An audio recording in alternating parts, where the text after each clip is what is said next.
स्वागत है आपका न्यूज 18 में। मैं हूं वैसाल। मशहूर उद्योगपति रतन टाटा का निधन हो गया है। टाटा समूह के चेयरमैन रतन टाटा पिछले कुछ दिनों से बीमार थे। रतन टाटा ने मुंबई के ब्रीच कैंडी अस्पताल में अंतिम सांस ली। वो 86 वर्ष के थे। उन्हें तबीयत बिगड़ने पर बुधवार को आईसीयू में एडमिट कराया गया था। उनके निधन ने देश भर में शोक है। उनके निधन से देश भर के कई लोगों ने अपने दुख का इजहार भी किया है।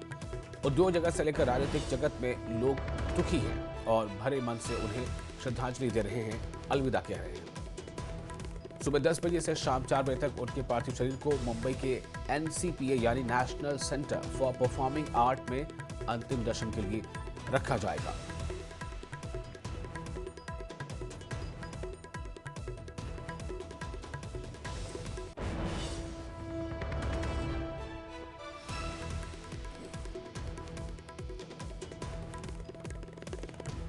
तो मशहूर उद्योगपति रतन टाटा का निधन हो गया है। टाटा समूह के चेयरमैन रतन टाटा पिछले कुछ दिनों से बीमार चल रहे थे। रतन टाटा ने मुंबई के ब्रीच कैंडी अस्पताल में अंतिम सांसें ली। वो 86 वर्ष के थे। उन्हें तबीयत बिगड़ने पर बुधवार को आईसीयू यानी इंटेंसिव केयर यूनिट में दाखिल कराया गया था, जिसके बाद वहां उनकी स्थिति बिगड़ती गई और फिर उन्होंने अंतिम सांस ली। उनके निधन से देश भर में शोक है।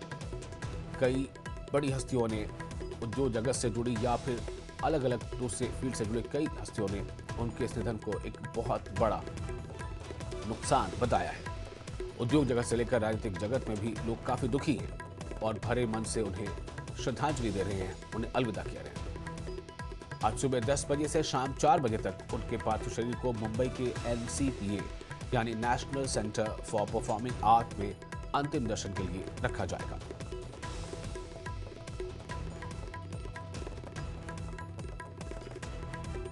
और रतन टाटा के बारे में आपको बताएं कि रतन टाटा 28 दिसंबर 1937 को मुंबई में उनका जन्म हुआ था। 1962 में कार्नेल विश्वविद्यालय से उन्होंने ग्रेजुएशन किया था और 1962 में टाटा समूह में शामिल 1981 में टाटा इंडस्ट्रीज के अध्यक्ष बने थे। जी हाँ, टाटा इंडस्ट्रीज जो है उसके अध्यक्ष बनाए गए थे रतन टाटा 1981 में, जबकि 1991 से 2012 तक टाटा सन्स के अध्यक्ष रहे और साल 2000 में पद्म भूषण से सम्मानित किए गए। टाटा ग्रुप के पूर्व चेयरमैन रह चुके हैं। साल 2008 में पद्म विभूषण से सम्मानित हुए। देश के बड़े उद्योगपति थे रतन टाटा।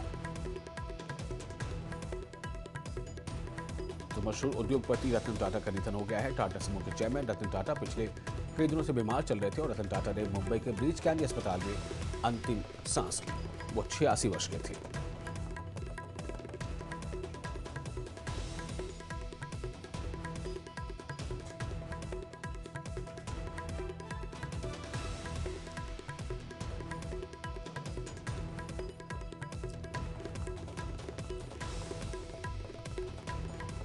और कई बड़ी हस्तियों ने उनके निधन पर शोक व्यक्त किया है, दुख का इजहार किया है, गम का इजहार किया है।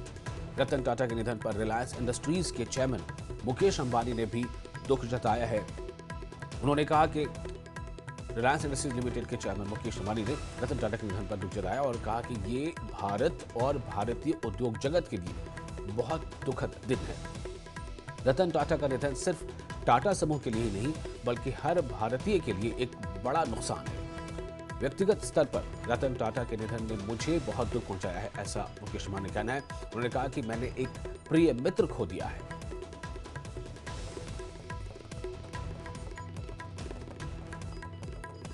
वहीं रतन टाटा के निधन पर प्रधानमंत्री नरेंद्र मोदी ने भी दुख जताया है। पीएम मोदी ने लिखा कि रतन टाटा एक दूरदर्शी बिजनेस लीडर, एक दयालु आत्मा और एक असाधारण इंसान थे। उन्होंने भारत के सबसे पुराने और सबसे प्रतिष्ठित व्यापारिक घरानों में से एक को स्थिर नेतृत्व प्रदान किया। साथ ही उनका योगदान बोर्ड रूम से कहीं आगे तक गया। उन्होंने अपनी विनम्रता, दयालुता और हमारे समाज को बेहतर बनाने के लिए एक अटूट प्रतिबद्धता के कारण कई लोगों को अपना मुरीद बना दिया।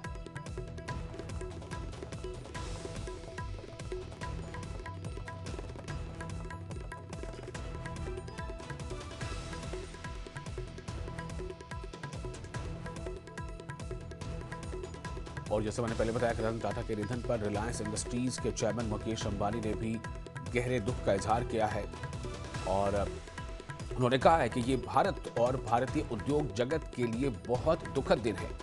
रतन टाटा का निधन सिर्फ टाटा समूह के लिए ही नहीं बल्कि हर भारतीय के लिए एक बड़ा नुकसान है, ऐसा मुकेश अंबानी ने भी कहा है। व्यक्तिगत स्तर पर रतन टाटा के निधन ने मुझे बहुत दुख पहुंचाया है, मुकेश अंबानी ये कहते हैं। उन्होंने कहा कि मैंने एक प्रिय मित्र खो दिया है। और वहीं रतन टाटा के निधन पर प्रधानमंत्री नरेंद्र मोदी ने भी गहरे दुख का इजहार किया है। पीएम मोदी ने लिखा है कि रतन टाटा एक दूरदर्शी बिजनेस लीडर, एक दयालु आत्मा और एक असाधारण इंसान थे। उन्होंने भारत के सबसे पुराने और सबसे प्रतिष्ठित व्यापारिक घरानों में से एक को स्थिर नेतृत्व प्रदान किया। साथ ही उनका योगदान बोर्ड रूम से कहीं आगे तक गया। प्रधानमंत्री ने लिखा कि उन्होंने अपनी विनम्रता, दयालुता और हमारे समाज को बेहतर बनाने के लिए एक अटूट प्रतिबद्धता के कारण कई लोगों को अपना मुरीद बना लिया।